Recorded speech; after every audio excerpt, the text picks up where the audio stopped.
सनातन धर्म में भगवान ब्रह्मा एक महत्वपूर्ण स्थान रखते हैं। शास्त्रों के अनुसार ब्रह्मा त्रिदेवों में से एक है, जो सृष्टि के सृजन का कार्यभार संभालते हैं। सृष्टि के सृजन के लिए ही उन्होंने मानस पुत्रों को भी जन्म दिया। लेकिन क्या आप जानते हैं कि जिसने इस सृष्टि का निर्माण किया है, खुद उनका जन्म कैसे हुआ? सनातन धर्म में ब्रह्मा जी को सृष्टि के सृजनकर्ता के रूप में जाना जाता है।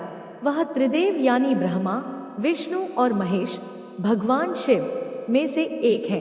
धार्मिक मान्यताओं के अनुसार त्रिदेव के पास सृष्टि के सृजन, संतुलन और विनाश करने का कार्यभार है। लेकिन आपके मन में यह सवाल जरूर उठता होगा कि जिसने इस पूरी सृष्टि का सृजन किया है, खुद उनका जन्म कैसे हुआ? आइए जानते हैं कि ब्रह्मा जी के जन्म को लेकर शिव पुराण में क्या कहा गया है।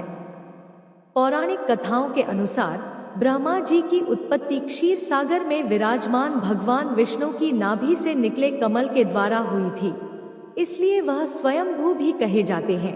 ब्रह्मा जी के 4 मुख होने के पीछे ये कारण बताया जाता है कि जब उनकी उत्पत्ति हुई तो उन्होंने अपने चारों ओर देखा, जिस कारण उनके 4 मुख हो गए। वहीं शिव पुराण में कथा मिलती है कि एक बार ब्रह्मा जी अपने पुत्र नारद जी से कहते हैं कि विष्णु को उत्पन्न करने के बाद सदाशिव और शक्ति ने पूर्ववत प्रयत्न करके मुझे, ब्रह्मा जी को, अपने दाहिने अंग से उत्पन्न किया और तुरंत ही मुझे विष्णु के नाभि कमल में डाल दिया। इस प्रकार उस कमल से पुत्र के रूप में मेरा जन्म हुआ। भारतीय दर्शन शास्त्र के अनुसार जो निर्गुण, जो तीनों गुणों सत्व, रज और तम से परे हो, निराकार और सर्वव्यापी है, वह ब्रह्मा कहलाता है। इसलिए ये सभी गुण होने के कारण उन्हें ब्रह्मा नाम से पुकारा जाता है। साथ ही ब्रह्मा जी को स्वयंभू, विधाता, चतुरानन आदि नामों से भी जाना जाता है।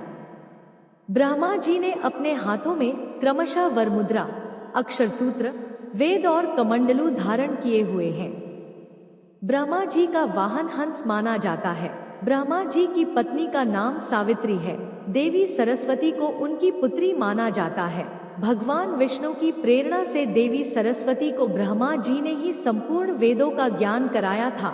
सभी देवताओं को ब्रह्मा जी का पौत्र माना गया है। यही कारण है कि उन्हें पितामह भी कहा जाता है। ब्रह्मा जी देवता, दानव तथा समस्त जीवों के पितामह माने जाते हैं। शास्त्रों के अनुसार सर्वप्रथम ब्रह्मा ने पृथ्वी सहित सारी सृष्टि की रचना की। तत्पश्चात उन्होंने जीव रचना के विषय में सोचा और तब उन्होंने अपने शरीर के अलग अलग भागों से पुत्र उत्पन्न किए। यह सभी मानस पुत्र कहलाए।